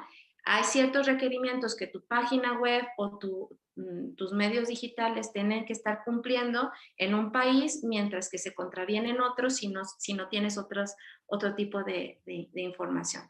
Entonces, ¿qué es lo que se tiene que hacer o qué es lo que yo recomiendo? Siempre ir de la mano con un asesor legal, especialista en estos temas, que el mismo asesor, o sea, el mercadólogo tiene que conocer a grandes rasgos, por eso tenemos la materia de legislación en medios digitales, pero es una idea sistémica, saber que, por ejemplo, tienes que tener un aviso de privacidad y que en la mayoría de los países te lo exige, y saber que tienes que tener ciertas políticas, por ejemplo, de retorno de la mercancía, etcétera, pero hay otros países que te exigen cosas mucho más que la misma legislatura de México. En México te puedo decir que estamos casi algunos años, no quiero decir una década, pero sí unos 5 años atrás de las legislaciones de otros países, y lo que cumplimos en México puede ser deficiente, por ejemplo, en España o en Estados Unidos, ¿no? Entonces, la legislatura internacional es lo que convive, que es lo básico, que México ya lo está contemplando en su legislatura, pero aún así hay ciertas cosas que tenemos que considerar al momento de internacionalizar nuestra estrategia, ¿no? Gracias, Clau. Maricel, ¿qué nos podrías platicar desde esta perspectiva? Sobre todo, pues mucho enfocado a las políticas y normas de manejo en las redes sociales, ¿no? Que es como, digamos, lo que tienes más cercano en tu quehacer profesional. Hola, Adán. Perdón. Estábamos hablando de Big Data, ¿verdad? De legislación. Sobre todo el tema de legislación. Bueno, voy a hablar las políticas, normas, ajá. Perdón, sobre todo, como decía la maestra, es súper importante tenerlas. Por ejemplo, nosotros que llevamos mucho el tema de bebidas alcohólicas, no saben la cantidad de cosas de Cofepris que hemos tenido que leer, ¿no? O sea, muchas veces como que decimos, ay, legislación, la parte del marco legal publicitario nos da flojera, pero voy a hablar desde mi experiencia. Dependiendo del giro que tienes, a veces te toca aprender y leer, y por ejemplo, las multas que pueden llegar a tener tus clientes si no estás cumpliendo con estas legislaciones, porque pues a final de cuentas tú como agencia tienes la responsabilidad, ¿no? También saber cuáles normativas tienes que seguir, si hay algunas leyes o normas oficiales que tengas que estar colocando en la publicidad. Siempre es súper importante tener claro cuáles legales tienen que ir acompañando el contenido de tu producto. Por ejemplo, en alcohol siempre tiene que haber la frase evita el exceso y el permiso de Cofepris, ¿no? Lo mismo si es cualquier ámbito de salud, si es un remedio herbolario, tienes que tener cuidado también, porque aparte de las legislaciones de los países, tienes que cumplir con los parámetros de las redes sociales, Por ejemplo, en Facebook no puedes utilizar ciertos, no sé, términos que puedan sugerir discriminación o términos que te hagan sentir no satisfecho con tu cuerpo, ¿no? Entonces es como todo un tema. ¿Cuál es mi recomendación también? Siempre investiguen, complementando lo que dice la maestra Claudia, siempre investiguen con qué normas y con qué leyes va a cumplir el producto o servicio que estén ofertando. Por ejemplo, si eres un médico, pues tienes que poner tu cédula, no puedes como tal incentivar a ven y verme mi consulta, sino te voy a dar información que te sirva y que te funcione. Que todo esto quede muy claro, porque si no, a final de cuentas, quien queda mal ante el cliente eres tú, porque tú eres el experto. No significa que todo lo tienes que saber, pero sí busque quizá algún abogado o algún experto en esa parte legal que te pueda llenar, que te pueda ayudar a llenar esos vacíos que muchas veces tenemos, ¿no? Porque a nosotros nos tocó enfrentarnos, pues ya cuando te sales al ruedo, que dices, ay, ¿por qué nunca puse atención? O también, por ejemplo, cuando haces las promociones y los sorteos, qué leyes, qué permiso tengo que poner, cómo lo tengo que poner. Entonces, siempre hay que tener muy claro que aparte esas legislaciones van a cambiar acorde al país. Si estás trabajando con una marca en México, no va a ser lo mismo que en Guatemala o que en España, como mencionaba la maestra Claudia. Entonces, pues no solamente es lo creativo ni hacer una estrategia, sino también descubrir como toda esta parte y no olvidar que en la red social tú estás siendo el vocero de la marca. Entonces, pues tienes que cuidar toda esa parte. Espero haber respondido y no haber enredado más esto. Gracias, Maricel. Fer, ¿qué nos puedes decir sobre esta parte? Y claro, Adán, pues en el caso de la diplomacia y de las relaciones internacionales, igual en algunos países, sobre todo en países europeos, están más avanzados en cuanto al tema de la legislación sobre sobre las cuestiones de redes sociales, ¿no? Aquí lo vemos, por ejemplo, ahorita podría mencionar el ejemplo de la ley Olimpia, de que no se pueden compartir fotos sin consentimiento, sobre todo las ejemplo de fotos con contenido explícito, contenido sexual, y creo que ha sido un muy buen avance para México. Pero tal cual en cuestiones de redes sociales, creo que aquí en México no lo hay, como lo mencionabas en los países europeos, donde se tiene más este avance, y podría decir yo el caso de dos ejemplos que se suscitaron hace algunos días, como ya lo mencionabas tú, que se cerraron cuentas, ¿no? Digamos en el caso de Donald Trump, que estuvo compartiendo información que incitaba a la violencia, compartió información falsa y se decide cerrar la cuenta. Entonces ahí es donde se tiene como este debate sobre si es censura o si se está agrediendo su derecho a la libertad de expresión, si se está violando el derecho a la libertad de información. Entonces creo que son como líneas muy borrosas en donde ya se traspasa o se transgrede este derecho. Ese podría ser un ejemplo. E incluso también ha habido casos donde, por ejemplo, en los aeropuertos, sobre todo en cuestiones de Estados Unidos, que tú al intentar ingresar al aeropuerto puede que te requieran tu celular para revisar tus publicaciones en redes sociales y a partir de ahí decidan si entras o no al país. Entonces, creo que sí sería necesario que se empiece a legislar este tema. Creo que aún estamos en pañales en cuestión de la legislación en temas de redes sociales y medios digitales, pero pues creo que sí urge hacer esta legislación. Si quizás, Adán, perdón, para concretar, poder dar ejemplos de legislaturas que, aunque la ley como tal puede ser, como bien decíamos, más amplia en la cuestión digital, aún así hay marco legal que contempla ciertas cosas que son aplicables en los medios digitales, ¿no? Como por ejemplo el marco jurídico tal cual de la Ley Federal de Competencia Económica, donde ya tienes ciertos puntos que aún en el medio digital tienes que cumplir, ¿no? Y bueno, la parte de la inclusión en los medios digitales, que también ya lo menciona nuestra legislatura, el derecho a las TICs, en fin. Hay infinidad de cosas que si yo no estoy, como y decía al inicio, una visión sistémica o una idea de a dónde tengo que buscar, evidentemente, como bien decía al inicio, con asesoría legal, porque un equipo de marketing siempre tiene que estar de la mano con un asesor especialista en el tema legal. Si no podemos incurrir no solo en multas, a veces hasta en cárcel o pérdida de cédula, que es algo que le digo mucho a mis alumnos. O sea, no es un juego.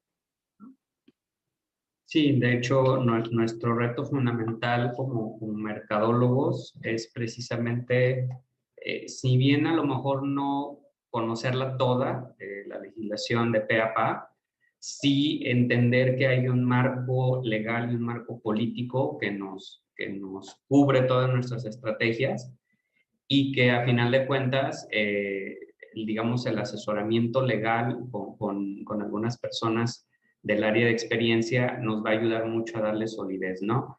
Como bien decía hace ratito Maricel, pues bueno, luego le toca a uno chutarse reglamentos y protocolos y legislaciones de ciertos productos o servicios para poder pues apoyar a los clientes que tenemos, pero también es cierto que cuando, por ejemplo, en el caso que decías, Clau, cuando ya eres una empresa un poco más grande y vas a internacionalizar tu marca o quieres internacionalizar tu estrategia, es fundamental hacer un análisis del macroentorno, un análisis de tu entorno global y del país al que vas a ir. Y esta parte legal es una, ¿no? Ya sabemos que de antemano que la parte cultural, la parte social, está ahí otra implícita, la parte socioeconómica, demográfica, etcétera. Eso como que lo damos por sentado en el nicho de mercado, ¿no? Las características de sociodemográficas, el género, la edad, el nivel socioeconómico, el nivel educativo, los deseos, los intereses, la religión, etcétera.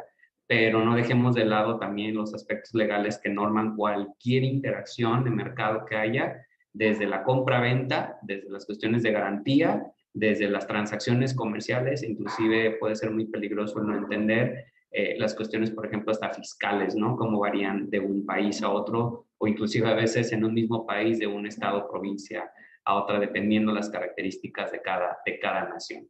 Hay otra pregunta muy interesante, esta me gustaría responderla un poquito yo, porque no encaja en particular en alguno de sus temas, pero me parece interesante. Pregunta que cómo hacerle si lo que vendo son servicios y no productos, ¿no? Porque pareciera que ahorita mucho de lo que hemos hablado es en términos de innovación y de uso del Big Data y de uso de estas herramientas para productos.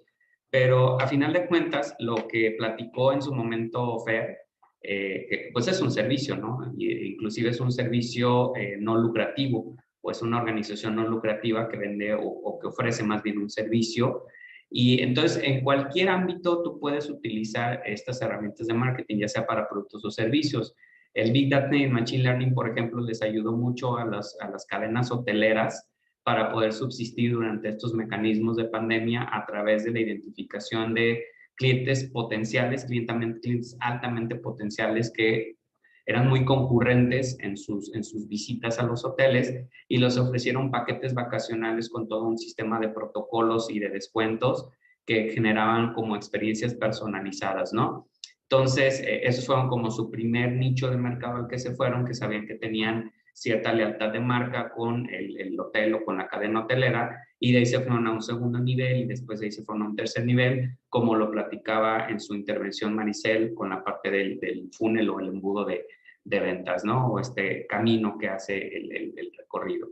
Y otra pregunta que nos hacen mucho y que también quiero responder así muy rápidamente es, ¿qué onda con algunos medios de comunicación o con algunos medios publicitarios, como la parte de las llamadas telefónicas y los emails, con esta situación de que la gente ya está, por un lado, en las llamadas telefónicas con un pánico en la cuestión de la seguridad y que ya, inclusive ya por ahí hay algún hartazgo? Entonces, mucha gente ya no recibe llamadas telefónicas, o en cuanto te dice, o en cuanto suena el conmutador y ya identificas el tonito del conmutador, cuelgas. Y la otra, pues la facilidad de mandar un correo electrónico spam porque pues no te es de interés. Entonces, aquí lo que me gustaría referir, y ahorita me voy a ir un poquito a preguntarle a Maricel cómo engancharlo desde esta perspectiva, es ninguna persona te va a dar sus datos, o si tú adquieres sus datos sin el consentimiento de la persona o sin un real interés de la persona por conectar contigo, va a pasar eso. Va a pasar que te va a colgar la llamada y va a pasar que te va a mandar spam en el correo electrónico.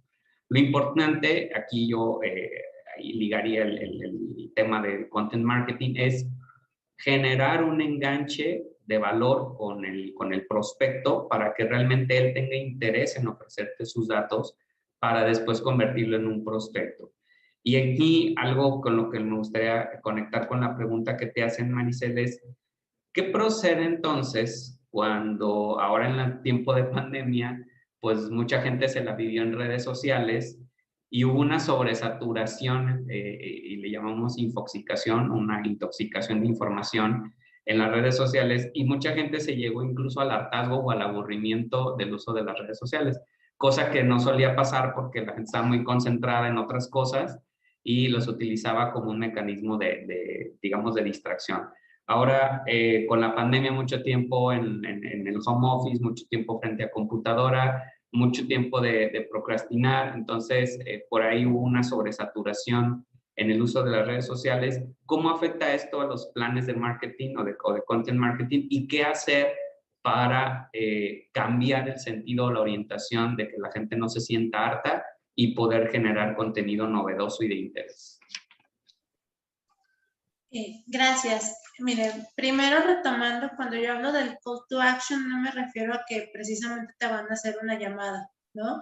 Un call to action es la acción que quiero que tú como cliente hagas, ¿no? Por ejemplo, no sé, piensa, cuando abres Netflix y nunca has tenido Netflix, ¿qué te dicen? Prueba un mes gratis, ¿no? Entonces, eso es un call to action. O sea, ¿qué estrategia voy a hacer para que el posible prospecto haga algo que yo como marca necesito de él? ¿No? La parte de las llamadas, sí hay, que es una realidad, cada vez a las generaciones, sobre todo la Z, les aterra hablar por teléfono, ¿no? O sea, casi todo tiene que ser vía mensaje, WhatsApp, correo electrónico, ¿no? Pero hay una realidad que también hay un target que es un poco más adulto, quizá arriba de los 40, que esos no están tan predispuestos a tomar una llamada telefónica. Entonces, por eso comenzaba yo con la parte de conoce a tu target, ¿no? Conoce a tu target, ve qué le preocupa y con base en eso crea tu estrategia de contenido. También vi que les causa mucha inquietud de, pues ya, sí, es una realidad, ¿no? Estamos intoxicados y hubo mucha gente que hasta cerramos las redes sociales, yo me incluyo.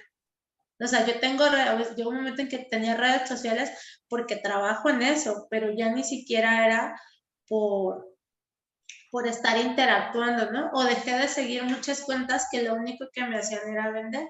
Pero entonces, por eso hablábamos de parte de cómo mi red te va a generar una propuesta de valor.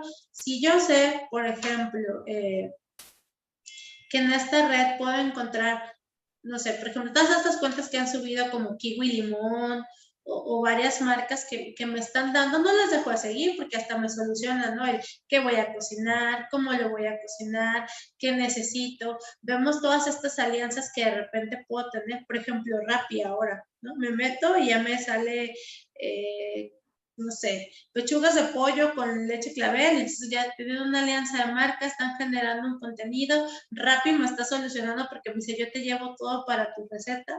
Entonces, ¿cuál es la realidad? No hay una receta mágica. Entonces, ¿qué sugiero yo?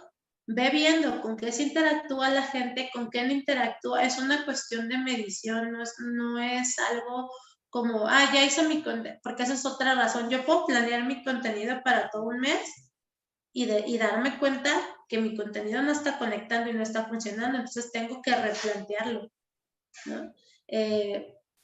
No hay fórmula mágica, ve entonces, oye, ¿sabes qué? Ya me di cuenta, o yo porque eso también puede pasar, yo en un principio creí que Instagram iba a ser la red para mi mercado y pues no estoy conectando con ellos. Entonces, ¿vale la pena quedarme?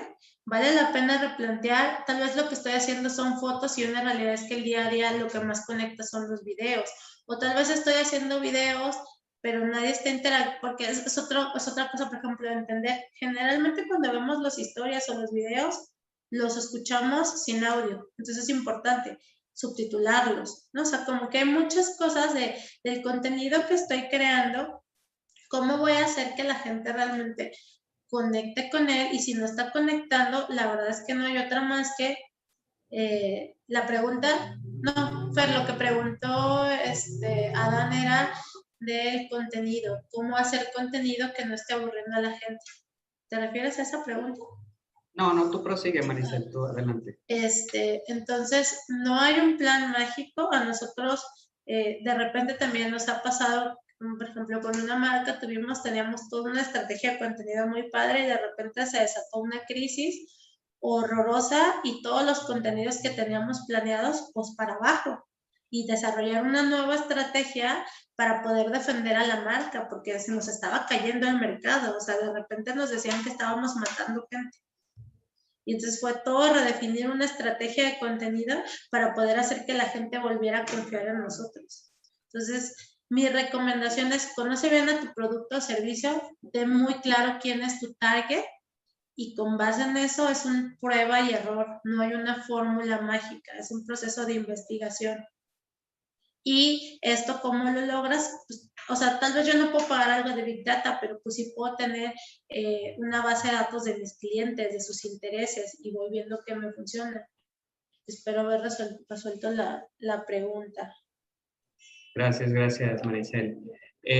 A mí me gustaría, como para concluir en esta parte de esta pregunta, un poco a veces lo que yo hago como analogía con mis alumnos es: imagínate que quieres o que te interesa una persona, ¿no? Estás como queriendo crear ahí una relación de pareja, ¿no? Una relación romántica. Entonces, seamos honestos, los detalles y las salidas y las citas que tienes en los primeros meses no siempre funcionan para que la relación dure 10, 15, 20 años, ¿no? Para que sea un matrimonio feliz que llegue a sus bodas de plata. ¿Qué implica? Implica una renovación constante y continua de las prácticas que tienes de comunicación con tu pareja, e implica saber, preguntarle, saber, conocer, pero aparte implica estar innovando, ¿no? O sea, hasta en eso tiene uno que innovar. Y entonces, la comunicación o el contenido que te di hoy, si después de un año todos los días te regalo lo mismo, va a llegar un momento que me vas a decir: oye, sí me gustan los chocolates, pero pues, no manches, ¿no? O sea, no hay otra cosa que se te atraviese en el camino que puros chocolates, o a mí se me hace que tú ya compraste a volumen y ya mejor nomás me traes uno al día, ¿no? Y así te evitas discusiones y problemas. Entonces, un poco como para poner una analogía respecto a esta condición de lo que platicaba Maricel, es: el contenido tiene que irse adaptando, el contenido va a ir evolucionando y es una forma de distinguirnos. ¿Cómo hacer para distinguirnos? Pues al final de cuentas lo que nos decían es: escucha a tu mercado meta, conócelo bien y ve identificando qué tienes que ir adaptando en tu estrategia de contenido. Ahí voy a exponer una pregunta y esa me gustaría de repente responderla, y si hay alguien más que quiere abonar un poquito, adelante, y cerraríamos con otra pregunta ya directamente general para todas. Como se habrán dado cuenta en las últimas actualizaciones de Apple, por ahí viene ya un anuncio, ¿no? Un aviso en el que si quieres permitir o no permitir a una aplicación que rastríe tu actividad en la aplicación para generar información y algoritmos, ¿no? de tu consumo o de tu comportamiento en esta aplicación móvil. Entonces tú, hay algunas aplicaciones a las que directamente les puedes decir no quiero que rastrees, y hay otras a las que les puedes permitir, o inclusive pues si no quieres pues no le permites a ninguno. ¿Qué implicaciones tiene eso para nosotros como mercadólogos digitales? Bueno, si tú trabajas o si una agencia trabajaba con pura información extraída de bases secundarias, o sea, de información que normalmente está en bases públicas y que te venden sin nombres, pero te venden tipografías, ¿no? Bases de datos en las que dicen ¿no? O sea, este es hombre y compra esto y usa Twitter para esto y usa Facebook para esto y tiene estos intereses, bla, bla, bla. Entonces, como esa información ya no va a estar disponible en las grandes masas a través de ciertas regulaciones que se hicieron, legislaciones o cambios legislativos, si tú eres una empresa o fuiste una agencia o una empresa en la que realmente solamente te querías centrar y te centrabas en ese tipo de información, sí corres peligro. Ahora, La gran ventaja es que esta información te puede seguir sirviendo como una guía. Hay mucha otra información que está desde las plataformas de business. Por ejemplo, cuando entras a Facebook Business y tienes una cuenta de negocios, te da perfiles, ¿no? Y te da información general de geolocalización, etcétera. Pero por otro lado, a final de cuentas, lo importante y lo interesante es que vayas creando tu propia base de datos de tus clientes y prospectos reales. Y eso lo puedes generar con otro montón de herramientas. Lo puedes generar, como decía Maricel, con esta parte de contenidos a través de una landing page, una página muy sencilla donde la gente deposita ahí su información. Lo puedes hacer a través de una investigación de mercados, cuantitativa, cualitativa. Lo puedes hacer a partir de, digamos, hacer inferencias de cómo se comporta la gente. Hay muchas otras fuentes de información. Entonces, a final de cuentas, cada vez más, y a partir cada vez que se viene, digamos, hablando más del tema de lo digital, va a haber inclusive mayores regulaciones y mayores restricciones al uso de información pública. Y cada vez esto va a tener que ver con, digamos, políticas gubernamentales y va a tener que también ver con cómo se van formando alianzas entre diferentes empresas y organizaciones. Entonces, a final de cuentas, hay que tomar en consideración que hay mucha otra información que podemos obtener del mercado, hay muchas otras fuentes de información, hay muchas otras medidas, ¿no?, en las que podemos intervenir, pero lo importante siempre será que a final de cuentas esta información secundaria nos sirva como una brújula, como una guía para poder tomar decisiones y que a final de cuentas eso se concrete en poder tener información fiable de quiénes son realmente nuestro público objetivo. No dejemos de lado aquellas cuestiones que parecen tradicionales del marketing offline, como es el tener la información o los datos de contacto de una persona, como es la parte de las encuestas o como es la investigación de mercados cuantitativa y cualitativa. Sumémoslo a toda esta parte de la cuestión digital, sumémoslo a toda esta parte de los algoritmos, a toda esta parte de la información que uno puede tener de las analíticas de Google, de las analíticas de Facebook Business, etcétera, porque a final de cuentas toda esa información nos permite hacer un análisis mucho más claro y más concreto y más sólido, ¿no?, para tomar decisiones estratégicas. Quisiera cerrar con una pregunta que está para cada uno de ustedes y es, ¿hacia dónde va entonces el rol presente y futuro del mercadólogo? ¿Y qué tanto se podría saturar el mercado laboral si ahora mucha gente se quiere dedicar al marketing digital? Empezamos, si gustas, contigo, Clau. Sí, bueno, ¿qué es lo que tiene que considerar, Adán? Es hacia dónde va el rol presente y futuro del mercadólogo, y sobre todo en el área digital, y qué tanto se podría saturar entonces el mercado laboral.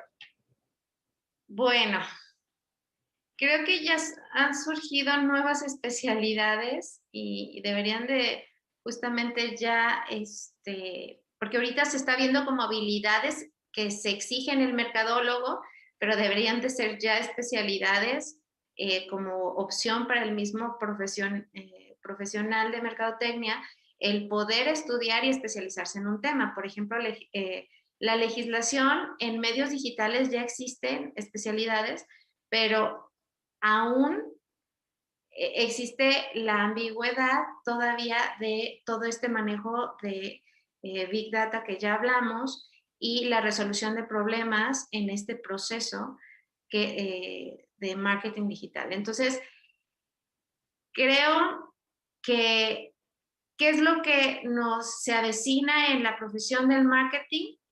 Pues nada, el conocimiento cada vez más profundo del buyer persona o de esta pues imagen que tenemos que ir creando.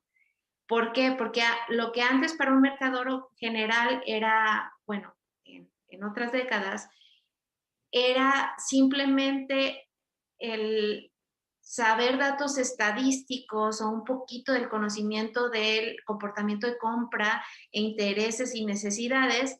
Hoy por hoy ya podemos conocer y focalizar tal cual para generar este perfil de buyer persona que bien nos comentaba Maricel, para poder, pero ¿cómo lo focalizamos? Con toda esta información. Entonces, lo que viene es saber y exigirnos tener un pensamiento crítico y un pensamiento complejo de todo lo que ya existe y la información que nos presentan las herramientas digitales. ¿Cómo se va a saturar nuestra profesión? Pues más que saturarse, creo que va a haber diferentes hiperespecialidades y vamos a tener muchísimo más margen de acción. Entonces, pero sí, sin olvidar el pensamiento complejo y sistémico. Si tú dices, me quiero dedicar al marketing digital en tal tema, te exige ese tema saber tanto de legislatura como manejo de herramientas digitales, como con un poquito de sociología, que eso los mercadólogos de repente se nos olvida, que el comportamiento social es bien importante para nuestras estrategias de marketing, y un poquito de psicología, de antropología, y lo que bien nos comentaba ya Fernanda era de esta interacción entre, pues protocolaria, ¿no? No solo en nuestras mismas comunidades, sino internacionalmente. En fin, no creo que se vaya a saturar nuestro actor profesional o nuestra oferta laboral, sino todo lo contrario. Cada vez las empresas se están dando cuenta que necesitan especialistas en ciertos temas y pues los invito a que consideren su especialidad. Gracias, Clau. Sí, también nos implica, aunque no quieran saber de contabilidad, de estadística, de costeo, sí, de un montón de cosas. Entonces, ahí la andamos haciendo un poquito de todólogos y después nos toca especializarnos, ¿no? Como bien nos decía Clau. Maricel, ¿hacia dónde ves el perfil del mercadólogo digital a futuro y cómo puede implicar esto o no implicar una saturación del mercado profesional?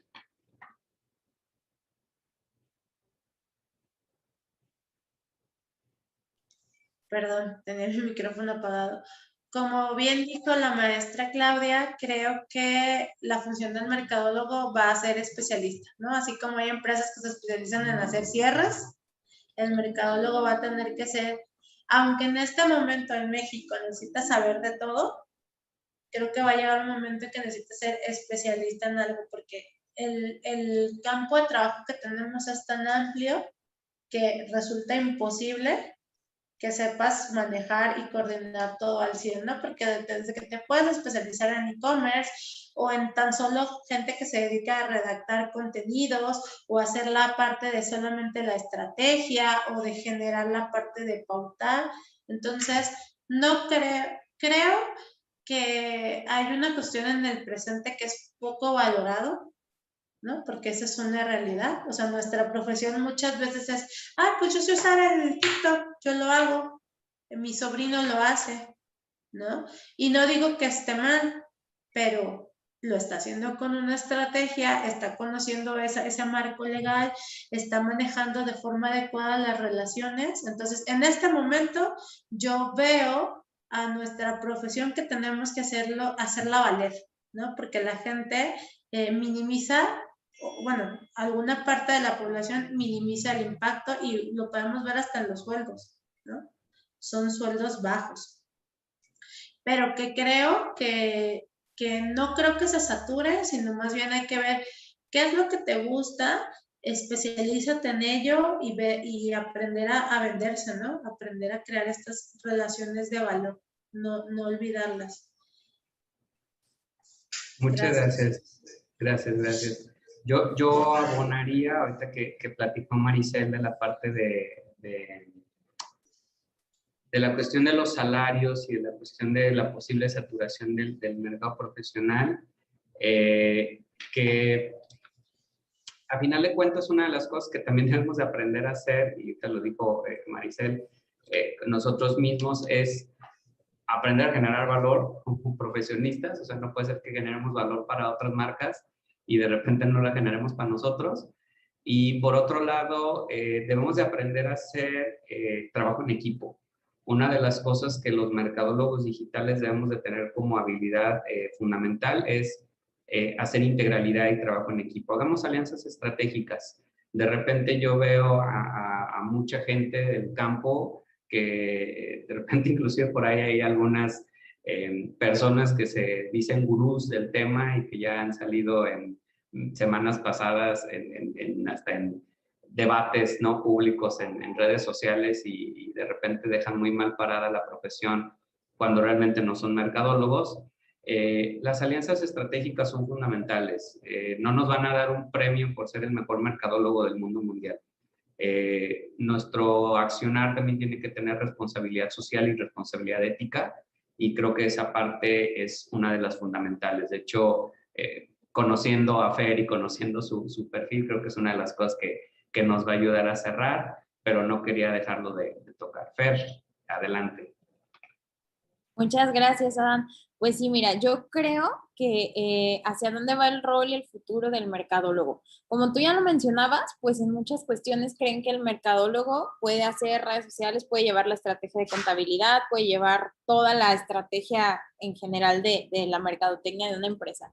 Pero entonces el futuro, la recomendación que yo haría a los mercadólogos es que sí se especialicen en un tema, que digas, ok, si yo me quiero especializar en Google AdWords o la publicidad en redes, que te especialices totalmente en eso y sepas eso, y esa va a ser tu ventaja competitiva contra los demás mercadólogos, ¿no? Y eso va a hacer que tú destaques como un mercadólogo que digas, oye, yo me especialicé en este tema, o yo me especialicé en mercadotecnia y finanzas, entonces yo te puedo hacer todo tu plan del presupuesto para tu plan de mercadotecnia. Entonces creo que por ahí va, y como tú lo mencionas, ya con esto se puede hacer el trabajo en equipo, de decir, ok, yo soy mercadólogo con especialización en finanzas, tú eres mercadólogo con especialidad en publicidad, entonces se puede hacer un trabajo y una sinergia muy padre, y las estrategias que se pueden llegar a crear, de este trabajo en equipo va a ser mejor que alguien que digamos que se especializa en nada, porque no te va a salir la estrategia. Entonces, creo yo que si quieren ser un buen mercadólogo, deben de tomar como una de todas las partes, de todas las posibilidades que te ofrece la mercadotecnia, y enfocarte en esa y especializarte. Y pues no sé si para bien o para mal, pero cada día hay nuevas tendencias en la mercadotecnia, entonces también eso creo que es muy importante, siempre estarse actualizando, ver si hay un nuevo curso, un nuevo taller o algo que te pueda estar actualizando en esas nuevas tendencias de la mercadotecnia, porque como se dice coloquialmente, ¿no? Renovarse o morir. Entonces, si todavía tienes la mercadotecnia de, no sé, de hace 10, 15 años, inclusive de hace 2 años, creo que ya podrían ser técnicas obsoletas. Entonces, creo que el futuro para ustedes como mercadólogos es tener siempre presentes de que se tienen que estar actualizando, ver nuevas tendencias, y volvemos a lo mismo. Gracias a estas tecnologías de la información, podemos tomar un curso tal vez no solo en UDG virtual, lo hemos visto, podemos tomar un curso a lo mejor en una universidad de Barcelona, una universidad de otro país, sin necesidad de ir físicamente, no nos implica el gasto de estar allá, pero nos vamos a estar actualizando. Inclusive lo tenemos en la carrera de UDG virtual, que estudiantes de otros países están tomando cursos con nosotros,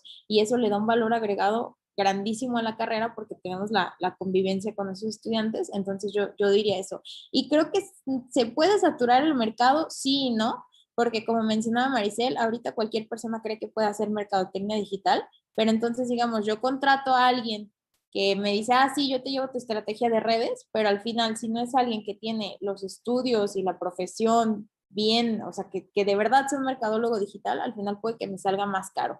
Entonces sí, tal vez está saturado el mercado, pero no creo que se sature de profesionales en mercadotecnia digital, porque al final de cuentas, a mí como empresa me va a convenir contratar a alguien que tiene el título de mercadólogo digital, y no me va a salir tan caro como contratar a alguien que no sepa, que al final le tenga yo que estar enseñando.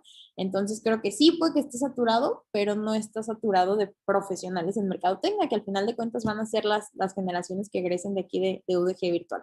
Y creo que esa es la ventaja que ya van a tener ellos, que ellos sí van a tener la formación profesional en pues, tal cual en mercadotecnia digital. Gracias, Fer. Sí, y sobre todo, digamos ya para hacer un cierre, hay muchísimas áreas de especialidad y cada vez van a ir saliendo más.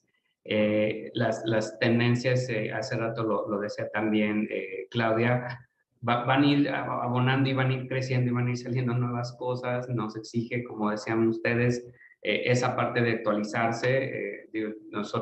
Yo egresé de la carrera hace, no voy a decir cuántos años, pero ya hace algunos, pero a mí me tocó la carrera de mercadotecnia tradicional, ¿no? Entonces, te genera el reto, a final de cuentas, siempre, y creo que es en cualquier profesión, pero sí hay algunas profesiones como esta, que tú lo decías, Fer, los retos son mucho más amplios, mucho más grandes, técnicas o herramientas de hace 2, 3 años de repente ya no son tan útiles, las redes sociales, algunas políticas cambian, algunas estrategias cambian, Google Ads por ahí cambia sus formas de publicación, Facebook Business suma alguna otra red o cambia sus algoritmos o cambia sus normas o políticas. Entonces nos obliga siempre a mantenernos totalmente actualizados y creo que eso de alguna u otra manera nos hace también mantenernos vigentes y jóvenes en la situación de la profesión, ¿no? De ser pertinente siempre al campo profesional. Yo cerraría y abonaría con reforzar y me gusta siempre recalcar que un buen mercadólogo no es solo el que genera valor agregado y rentabilidad financiera a una empresa, sino es también la que está pensando en cómo retribuir ética y socialmente algo al mundo, algo a la sociedad, algo a su entorno. A lo mejor no vas a hacer el gran proyecto de mega impacto para todo el mundo, pero sí puedes hacer algo de impacto a tu comunidad, a tu entorno cercano, y eso es valor agregado. Y eso es generar una ventaja y eso es retribuir, ¿no? A final de cuentas, nuestra carrera tiene por ahí, digamos, un estándar, ¿no? O una cierta implicación de que solamente estamos viendo lo monetario o el dinero. No es cierto, hay una gran, digamos, capacidad técnica, ética y responsable social ahí bien incrustada. Y yo siempre invito a que todos los profesionales que se dediquen a esto tengan esa visión de buscar siempre cómo retribuir algo a la sociedad. No me queda más que agradecerles a nuestros 3 panelistas que estuvieron el día de hoy. Muchas gracias a Clau, a Maricel y a Fer por haber estado el día de hoy, compartirnos sobre estos temas. Gracias al público que estuvo con nosotros el día de hoy. Recuerden que la sesión queda grabada, la pueden ver posteriormente y compartir, y estaremos también compartiéndonos vía Google Drive las presentaciones de nuestras 3 panelistas. Tengan una excelente tarde. Nuevamente a todos los que están y ejercen esta profesión o están estudiándola, feliz día del mercadólogo. A los que no, pues ya saben que son bienvenidos a este mundo que es maravilloso. Y pues bueno, yo me despido, su servidor, el maestro Adancino Sánchez Rodríguez, coordinador de la licenciatura en Mercadotecnia Digital de UDG Virtual. Gracias por estar con nosotros y estamos en contacto. Buena tarde.